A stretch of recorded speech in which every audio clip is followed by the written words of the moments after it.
School कब से start होगा, हमारी स्कूल की क्लासेज और कोचिंग की क्लासेज कब से स्टार्ट होगी। यदि आप 8th क्लास से 12th क्लास के बीच के स्टूडेंट हैं, यदि आप 9th में 10th में 11th में 12th में पढ़ रहे हैं, साइंस में पढ़ रहे हैं, कॉमर्स में पढ़ रहे हैं या आर्ट्स में पढ़ रहे हैं, आप कॉम्पिटिटिव एग्जाम की भी तैयारी साथ में कर रहे हैं, तो ये वीडियो है आपके लिए। आज हम डिस्कस करेंगे कि इस लॉकडाउन के टाइम पे यदि हम इंतज़ार कर रहे हैं कि स्कूल कब से स्टार्ट होगी, कोचिंग की क्लासेस कब से स्टार्ट होगी, तो आज हम यही सब पे डिस्कस करेंगे और हमारी सेल्फ स्टडी को हम और कैसे बेटर कर सकते हैं। इस लॉकडाउन के टाइम का एक स्टूडेंट होने के नाते हम क्या क्या फ़ायदा ले सकते हैं, कैसे अपने टाइम को प्रॉपरली यूटिलाइज कर सकते हैं, कैसे बेटर रिजल्ट के लिए प्लानिंग कर सकते हैं और स्कूल खुलने से पहले ही हम लोग उसके लिए मेंटली तैयार हो सकते हैं। यदि ये सब आपके टारगेट है, ये क्वेश्चंस आपके दिमाग में आते हैं, तो ये वीडियो है आपके लिए। Let's begin. मेरा नाम नरेश जैन है, मैं CFC जयपुर से आप सबका स्वागत करता हूं। आज के पॉइंट हमारे 4 पॉइंट्स पे हम डिस्कशन करेंगे। पहला पॉइंट होगा कि हमारी स्कूल और कोचिंग कब से स्टार्ट होगी। देखिए, ये ऐसा क्वेश्चन है जो न मेरे कंट्रोल में है, न आपके कंट्रोल में, न आपके पेरेंट्स के कंट्रोल में है, न आपके स्कूल के प्रिंसिपल के कंट्रोल में, न टीचर्स के कंट्रोल में है। ये कब डिसीजन होगा, कब से स्टार्ट होगी, ये हमारे कंट्रोल में नहीं है। तो यही चीज़ मैंने लिखी है, कुछ बातें कंट्रोल में होती है, कुछ हमारे कंट्रोल में नहीं होती है। तो जो चीज़ हमारे कंट्रोल में नहीं है उसको लेके यदि आप बार बार सोचते रहेंगे तो आप परेशान होंगे, आपको और कुछ नहीं मिलेगा। हम जो कर सकते हैं, जो हमारे कंट्रोल में है, वो क्या कर सकते हैं, वो हम हमारी स्ट्रेटेजी बना सकते हैं, हमारी पढ़ने की प्लानिंग कर सकते हैं। क्योंकि आज जो भी हम पढ़ रहे हैं वो कहीं ना कहीं आगे हमारे काम ज़रूर आएगा। और यदि आज हम नहीं पढ़ रहे हैं, अपना टाइम वेस्ट कर रहे हैं, टीवी देख रहे हैं, मोबाइल पे दिन भर लगे रहते हैं, तो कहीं ना कहीं हमें बाद में रियलाइज़ होगा कि हमने उस टाइम को प्रॉपरली यूटिलाइज नहीं किया। तो आज मैंने थर्ड पॉइंट जो सबसे इम्पोर्टेंट है, प्लानिंग फॉर सेल्फ स्टडी कैसे करनी चाहिए, उस पर मैंने 4 पार्ट्स में डिवाइड किया है। तो आपको यदि सेल्फ स्टडी करना चाहते हैं, तो कुछ बच्चे तो ऐसे हैं जो ऑलरेडी सेल्फ स्टडी कर रहे हैं, दिन में 8 घंटे भी पढ़ रहे होंगे, कोई 5 घंटे भी पढ़ रहे होंगे, कोई 3 घंटे भी पढ़ रहे होंगे। वहीं कुछ बच्चे ऐसे भी हैं जो बिल्कुल भी नहीं पढ़ रहे होंगे।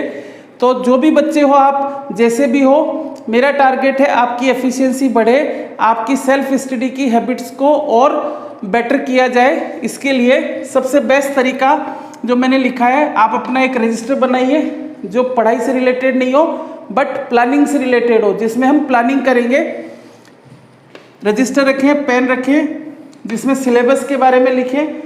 सिलेबस क्या होगा हमारा, रिवाइज सिलेबस क्या हुआ है, कौन से टॉपिक पे हमें ज़्यादा एम्फेसिस करना है, कौन कौन सा टॉपिक हम कर चुके हैं, कौन सा टॉपिक अब हम करना चाह रहे हैं, वो सब चीज़ें हम लोग डिस्कस करें।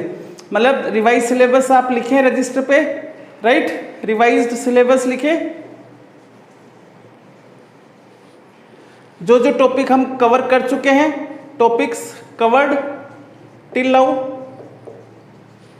नेक्स्ट 1 मंथ में हम क्या क्या टॉपिक करना चाहते हैं और फिर उसको नेक्स्ट 1 वीक में हम क्या क्या कर सकते हैं, वो पॉइंट्स लिखें आप।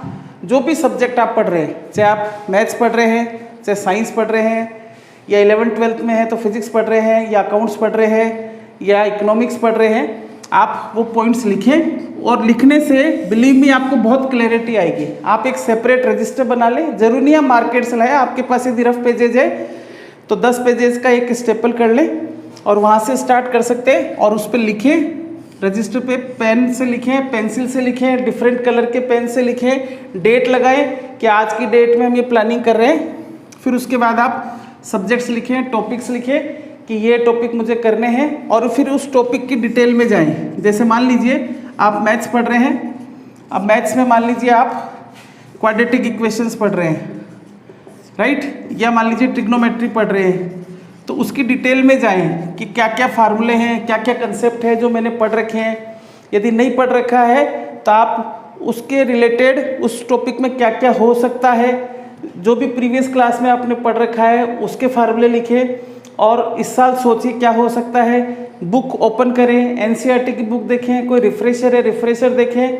जो भी टॉपिक आप पढ़ रहे हैं, जो भी सब्जेक्ट आप पढ़ रहे हैं, जरूरी नहीं कि आप मैथ्स ही पढ़ें। आपका फेवरेट सब्जेक्ट यदि फिजिक्स है केमिस्ट्री है या आप कॉमर्स में अकाउंट्स हैं तो आप अकाउंट्स के बारे में सोचें कि इसमें क्या क्या होगा, राइट। प्रीवियस क्लास में आपने क्या क्या पढ़ा था, ये सब चीज़ें देखें। और जो टॉपिक यदि आप कर चुके हैं तो उसको रिवाइज करना स्टार्ट करें। आपको ऐसा लगता है कि भाई मैंने तो सारा सिलेबस कर लिया, मैं तो स्कूल के सिलेबस से आगे चल रहा हूँ, तो जो टॉपिक कर लिए हैं उनको रिवाइज करना स्टार्ट करें, उनके पॉइंट्स बनाएं, उसके इम्पोर्टेंट फार्मूले लिखें और उसको बेटर तरीके से कैसे रिमेंबर कर सकते हैं, कौन कौन से फार्मूले हैं जो मुझे याद नहीं है तो उसको लिख लिख के देखें। शॉर्ट नोट्स बना लें या कहीं पे बने हुए शॉर्ट नोट्स तो उनको अपडेट कर लें। ये आपका रिवीजन करने का तरीका हो सकता है। और फिर इसमें से इम्पोर्टेंट क्वेश्चंस क्या क्या आ सकते हैं एग्जाम में, तो क्वेश्चंस आप देखें, प्रीवियस ईयर के पेपर्स देखें। स्कूल एग्जाम है तो स्कूल एग्जाम के लास्ट ईयर के सीनियर से आपने पेपर्स ले रखे हैं तो उन पेपर्स को आप देखें, उनको लिख के देखें। ऑब्जेक्टिव क्वेश्चंस है तो उनको करके देखें। एनसीईआरटी के क्वेश्चंस यदि सारे नहीं किए आपने तो उन क्वेश्चंस को सोल्व करें, लिख लिख के देखें। यदि सब्जेक्टिव है तो उसको लिखने की प्रैक्टिस करें कि यदि मेरे को ये क्वेश्चन आ जाए 2 मार्क्स का हो तो 2 में से 2 मार्क्स ही आने चाहिए मेरे, तो उसको बेटर तरीके से कैसे लिखा जा सकता है। इसके अलावा आप टाइम टेबल बना सकते हैं। ज़रूरी नहीं कि आप टाइम टेबल डेली 5 आवर्स का बनाएं। यदि आप अभी 1 घंटा डेली पढ़ रहे हैं तो आप कोशिश करें भाई 2 घंटे का मैं टाइम टेबल बनाऊं।